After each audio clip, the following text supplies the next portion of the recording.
to my soul. Are you ever going to achieve goodness? Ever going to be simple, whole, and naked, as plain to see as a body that contains you?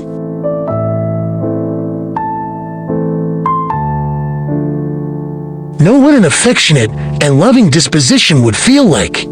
Ever be fulfilled? Ever stop desiring, lusting, and longing for people and things to enjoy? Or for more time to enjoy them? Or for some other place or country, a more temperate clime? Or for people easier to get along with, and instead be satisfied with what you have, and accept the present, all of it.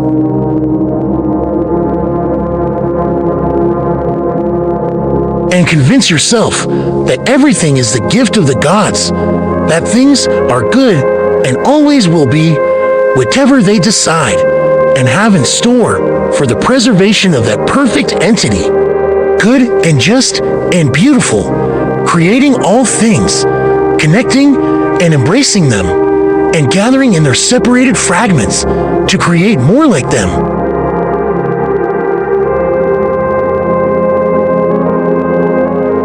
Will you ever take your stand as a fellow citizen with gods and human beings, blaming no one, deserving no one's censure?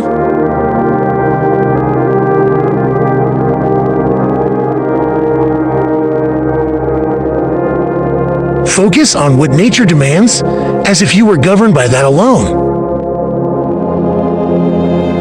Then do that, and accept it, unless your nature as a living being would be degraded by it.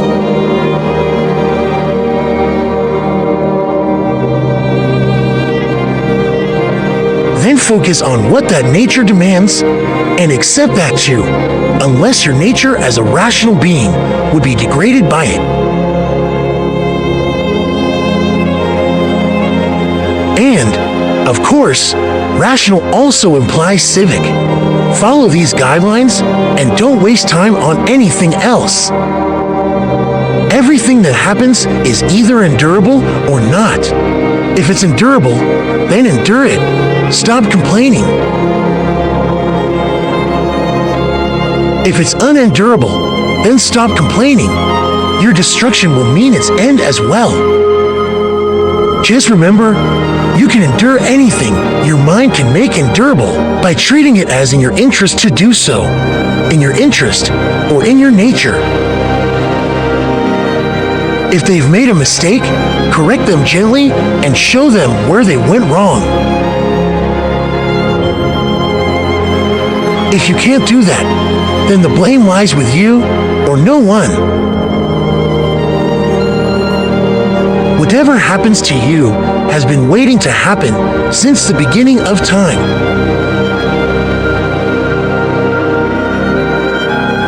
The twining strands of fate wove both of them together, your own existence and the things that happen to you.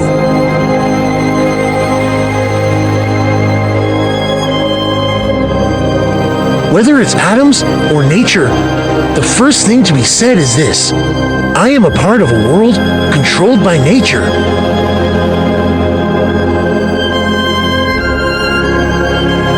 Secondly, that I have a relationship with other similar parts. And with that in mind, I have no right, as a part, to complain about what is assigned me by the whole. Because what benefits the whole can't harm the parts, and the whole does nothing that doesn't benefit it. That's a trait shared by all natures. But the nature of the world is defined by a second characteristic as well. No outside force can compel it to cause itself harm.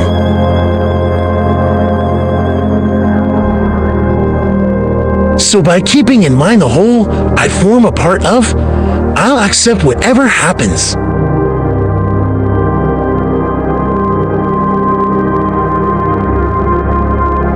And because of my relationship to other parts, I will do nothing selfish, but aim instead to join them, to direct my every action toward what benefits us all and to avoid what doesn't.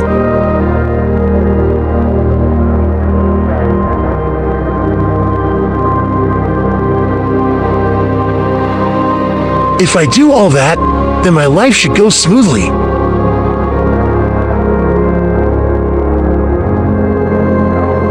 As you might expect a citizen's life to go, one whose actions serve his fellow citizens and who embraces the community's decree.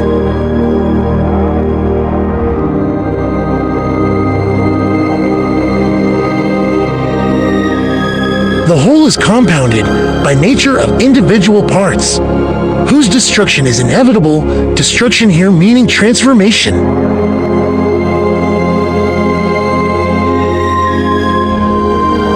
If the process is harmful to the parts and unavoidable, then it's hard to see how the whole can run smoothly. With parts of it passing from one state to another, all of them build only to be destroyed in different ways. Does nature set out to cause its own components harm and make them vulnerable to it? Indeed, predestined to it? Or is it oblivious to what goes on? Neither one seems very plausible.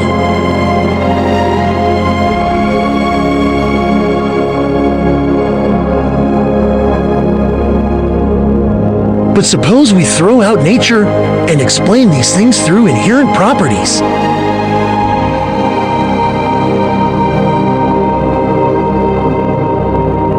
It would still be absurd to say that the individual things in the world are inherently prone to change, and at the same time be astonished at it or complain on the grounds that it was happening contrary to nature.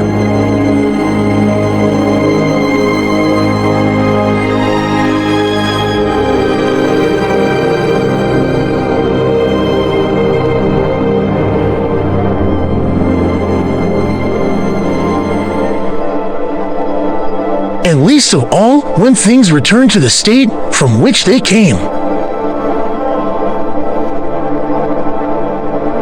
Because our elements are either simply dispersed or are subject to a kind of gravitation. The solid portions being pulled toward Earth, and what is ethereal drawn into the air, until they're absorbed into the universal logos.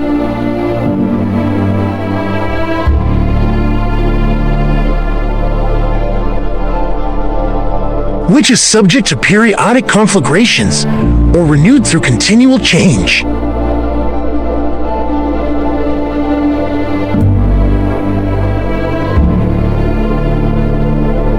And don't imagine either that those elements, the solid ones and the ethereal, are with us from our birth. Their influx took place yesterday, or the day before, from the food we ate, the air we breathed. And that's what changes, not the person your mother gave birth to. But if you're inextricably linked to it through your sense of individuality, that's not what we're talking about here.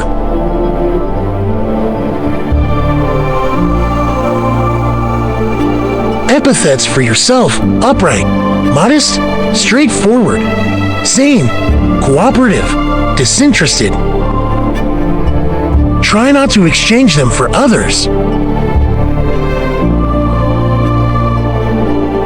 And if you should forfeit them, set about getting them back. Keep in mind that sanity means understanding things, each individual thing, for what they are, and not losing the thread. And cooperation means accepting what nature assigns you, accepting it willingly.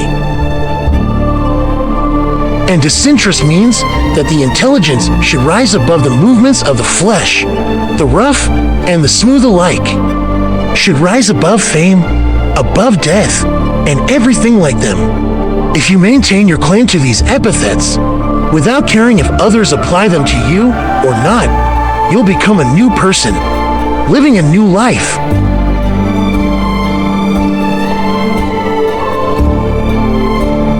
To keep on being the person that you've been, to keep being mauled and degraded by the life you're living, is to be devoid of sense, and much too fond of life.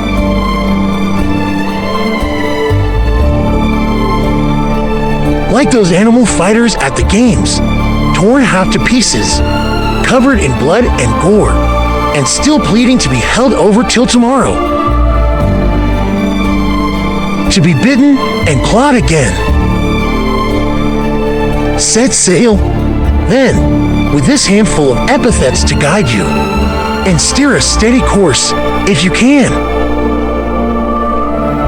Like an emigrant to the islands of the blessed. And if you feel yourself adrift, as if you've lost control, then hope for the best and put in somewhere where you can regain it. Or leave life altogether, not in anger, but matter-of-factly, straightforwardly, without arrogance, in the knowledge that you've at least done that much with your life. And as you try to keep these epithets in mind, it will help you a great deal to keep the gods in mind as well. What they want is not flattery, but for rational things to be like them.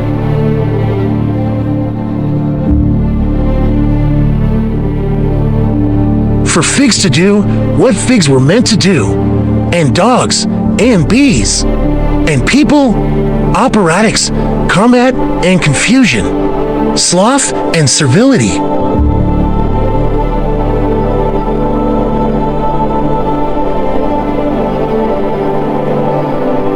Every day they blot out those sacred principles of yours, which you daydream thoughtlessly about, or just let slide.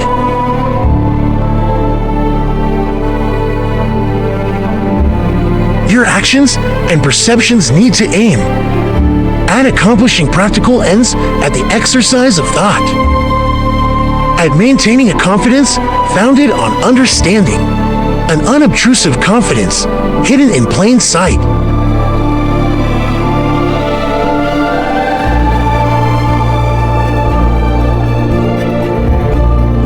When will you let yourself enjoy straightforwardness, seriousness, or understanding individual things, their nature and substance, their place in the world, their lifespan, their composition, who can possess them, whose they are to give and to receive? Spiders are proud of catching flies, men of catching hares, fish in a net, boars, bears, Sarmatians, criminal psychology.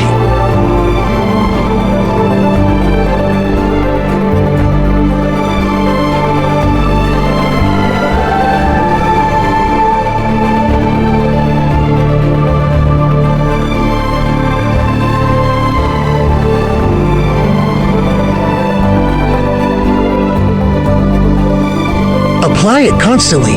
Use it to train yourself. Nothing is as conducive to spiritual growth. He has stripped away his body and, realizing that at some point soon he will have to abandon mankind and leave all this behind, has dedicated himself to serving justice in all he does and nature in all that happens.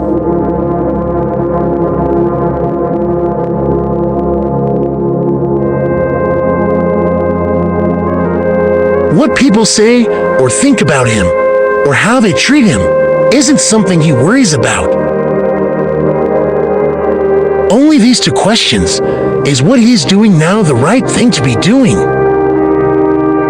Does he accept and welcome what he's been assigned? He has stripped away all other occupations, all other tasks. He wants only to travel a straight path to God by way of law. Why all this guesswork? You can see what needs to be done. If you can see the road, follow it cheerfully, without turning back. If not, hold up and get the best advice you can. If anything gets in the way, forge on ahead, making good use of what you have on hand, sticking to what seems right, the best goal to achieve, and the one we fall short of when we fail. To follow the Logos in all things is to be relaxed and energetic, joyful and serious at once.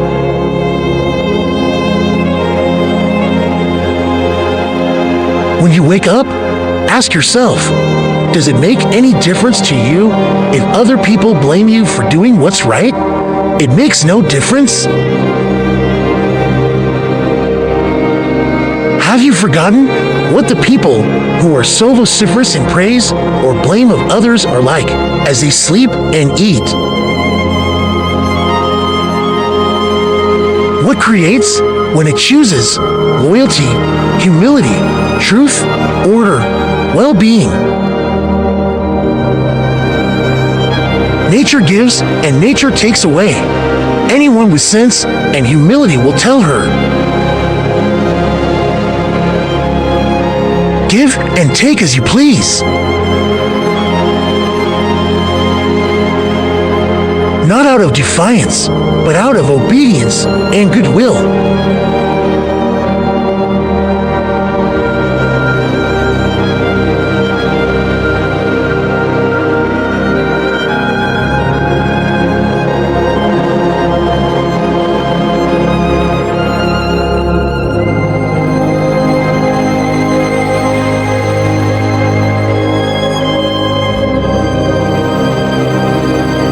Only a short time left.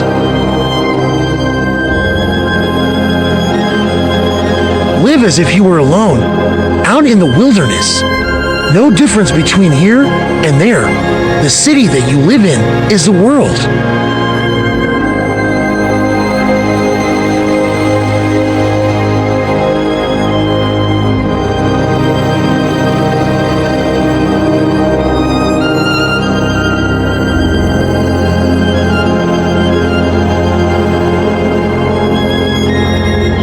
Let people see someone living naturally and understand what that means. Let them kill him if they can't stand it. Better than living like this.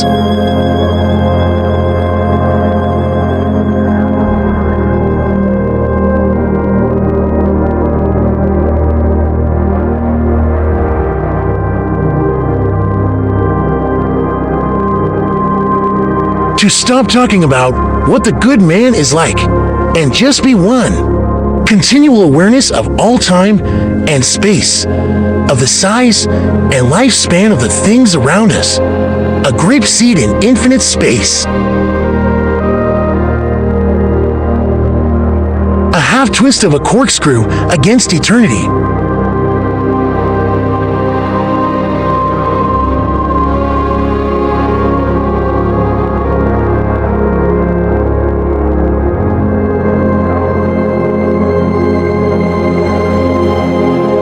Bear in mind that everything that exists is already fraying at the edges and in transition, subject to fragmentation and to rot.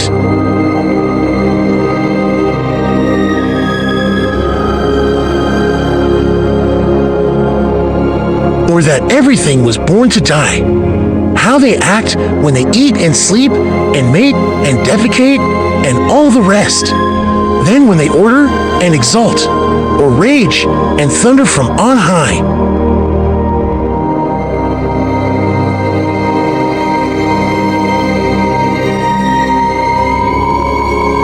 And yet, just consider the things they submitted to a moment ago, and the reasons for it and the things they'll submit to again before very long.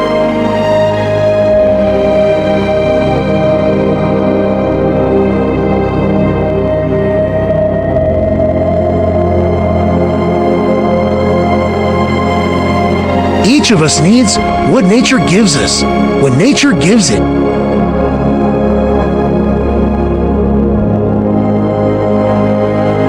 The earth knows longing for the rain.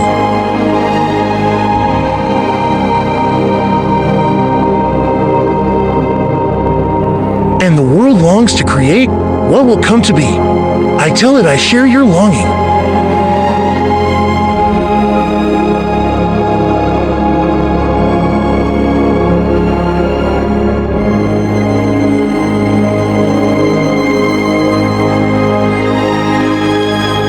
Isn't that what we mean? by inclined to happen.